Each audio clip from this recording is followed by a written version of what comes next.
Economy and Politics Show. I'm Otto Baseko. In this edition, as we count down to the 2015 general elections, we look at the role of the social media, which has become revolutionary in the 21st century. We meet to discuss the role of social media in politics in Nigeria today is Mr. Obi Asika, who is a strategist in social media. It's great to have you, Mr. Obi Asika. Thank you very much. First, let's look at the issue of citizen engagement. How would you assess it, particularly as we delve down to the 2015 elections on social media? Well, I think what you have at the moment is a lot of noise, you know. But the good thing about it is that clearly Nigerians are engaged. Clearly Nigerians are involved and participating in the political process. And clearly they're concerned about what happens in the political process. Some of them are very rabid about who they support on either side of the divide. Some are more measured, you know, which means you have a mix of Nigerians. We are unique people. We're very emotional, some very intelligent, very rational, and with divergent opinions. And what social media enables is conversation. So we see the conversation, we see the trends, and hopefully from those trends and conversation we can gather insights to help us make better decisions about whatever we want to do. So for me, civic engagement, if you're talking about from a public policy position, and for a second let me speak from that as a newly appointed public sector official, responsibility for the sector, as a first priority of government is to ensure and to increase civic engagement, utilizing the tools available in social media to provide government services, government information, government validation, emergency services, support, and all those sort of things. There's a huge amount of services that are available to Nigerians online. You don't have to leave your house, for example, but I found out that a lot of Nigerians don't know these things. You can get a passport now without having to go anywhere. You can get a driving license now, apparently, services.gov.ng. And that is an incredible thing to think about. And it's sort of the sort of stuff that I think social media, officially for federal government, can really help to drive. You know, and then apart from that, on the other side of it, is to drive Nigeria as a master brand to the world, to promote Nigeria, its positivity, its culture, its content, its people, its locations, landscape, tourism, all the things that make us unique and make us important and make us valuable are in those things I just mentioned. And if we can do those things effectively, then I'll be very happy to have served. Yeah, the social media plays a key role in building democracy also. I think it does. In the US, how it shaped elections for President Obama, both his first and second term now. And as we look at the 2015 elections, compare 2011 to 2015, are we seeing mature conversations, and are those conversations being tolerated by key political gladiators? Well, I think it's difficult for me. I don't really want to comment on key political gladiators. I'm not a politician. No. I'm a technocrat. Yeah. I'm a communications expert, and I understand social media deeply. But I think certainly what you're seeing and what you have to speak to is innovation. I mean, I remember in 2011, I believe the president declared on Facebook, everybody was waiting for an event. And that is part of disruption. And I appreciated that at the time because I'm a disruption person by person, right? In terms of right now, I think there's a lot of debate, there's a lot of conversation.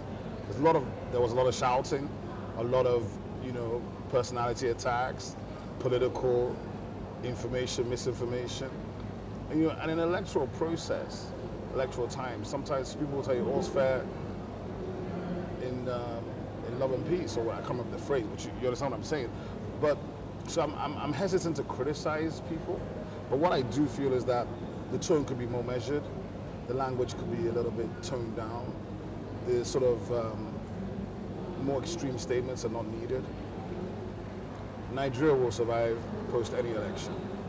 Nigeria is much bigger than any one individual, and that is really the real conversation for me, because the doomsday seekers, of which we have many in this country, I'm not one of them. I'm always positive about this country. I'm always positive about the way the country is going. And I do believe that this government has been underreported. I do believe that strongly. And I think one of the things social media will enable us to do is to show the work of the government and present it to the people and enable them to take their decisions. So it's not a question of, you know, in Nigerian slang, washing anybody, you know, laundering anybody's image. I've always hated that word, laundering someone's image. No, there's no need to do that. All you need to do, present the facts, enable people to access them freely on their own, and decide for themselves whether what has been done is enough for them to have trust in that system and governance and to continue with them.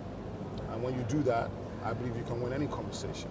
So I believe it's by conversations that you change minds. Okay? It's not by propaganda, it's not by pushing people. All those things have an influence on people, but actually it's conversation. And what I'm looking at is driving conversation, engaging, and looking for third parties who will validate that work. It's not, I can't validate the work of government. I'm not part of government. Yes. And I can't ask government to validate its own work, but certainly other people, private citizens who have been impacted by that work, can speak to it and can begin to give some context. I think it's almost important to look at context, not just to shout and say, oh, they didn't do this, they didn't do that. You know, we're great at doing that, but let's also talk about what has been done. I think a lot of things have been done. In fact, a lot of stuff has been done. Every day I find out more, and I'm just amazed at the amount of stuff that's been done. And I think it's important that everybody knows this, because I didn't know this all. Now, let's look at the issue of validation. You mentioned that. Put validation and what Yemi Aladomekun of the EIE said about the fact that a democracy institution is strengthened by active and conscious citizens. Do you see that activism and constructive consciousness that is leading to positive impact in the discussion now towards I don't agree with, I mean, Yemi is a good friend. I don't agree with the word threatened. Yeah. I think democracy and its institutions are strengthened. No, she says strengthened. She says strengthened, yeah. Not strengthened, threatened. definitely. And I actually believe that the fact that you're in a close election in Nigeria is good for Nigeria. And it doesn't need to become some other thing. You're in a close election, you're in a close election. Barack Obama, upon being so popular, and you know the details, yes, upon spending so much money on his digital campaign, upon having so many more social media fans than Mitch Romney, still won by a very tight margin. Yes. And you saw what happened to him in the midterms after his second term. Yeah. So sentiment is not something you can buy. It's not. No matter how much money you throw at it, sentiment is not something you can buy. What you can do with sentiment is your actions and the way you communicate them. Yeah. And I believe that is where we can help. That is where I think I can help. Okay. In terms of how to use those tools in new media, not just to share the content, but you know, new media also gives you the tools to validate the content. Yeah. So whether you want to use Google Maps to go and track projects and see whether those things were actually built and put where they're supposed to be, you can... For fact checking. You can do that. Yes. So I think that's really, really, really my focus in terms of the elections, is how to help to change the conversation to the facts. Yes. And enable people to investigate, interrogate, educate, challenge, validate, discuss, argue, but argue it around the work, not around personalities, not around distraction, but the work.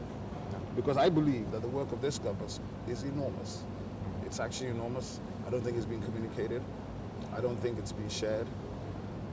But God willing, we will do that. We'll be able to do that. It's ongoing work. I mean, there's so much of it that there's no way, and I must explain, it's not a static document. It's an interactive resource. So it's going to be constantly evolving.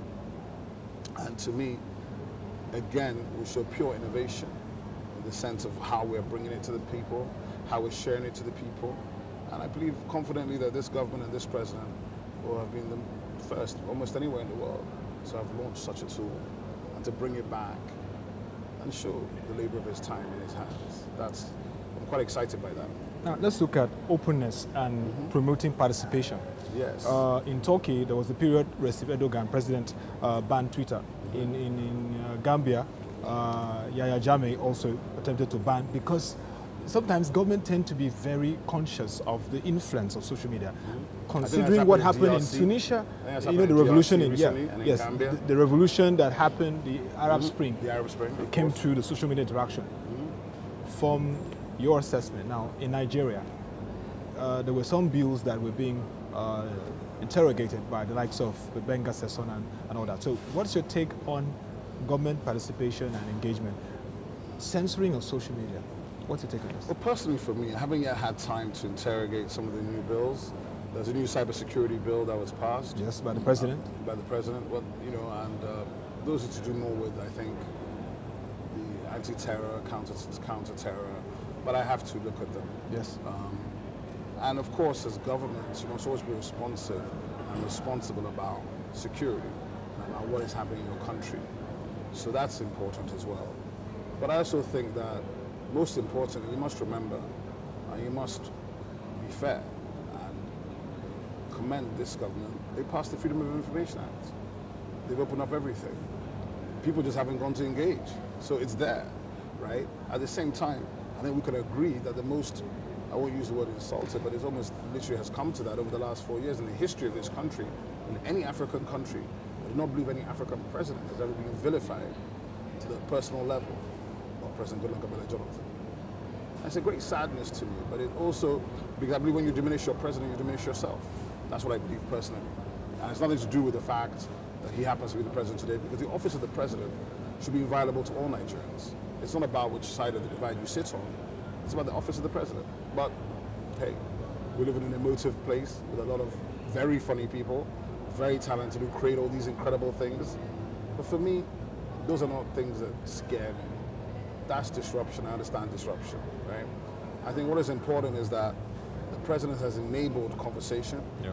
He has signed the Freedom of Information Act, and he has never once made a move on anybody criticizing him for anything. And that is a sign of strength, not of weakness. And that needs to be commended and upheld by many of those who are actually criticizing him.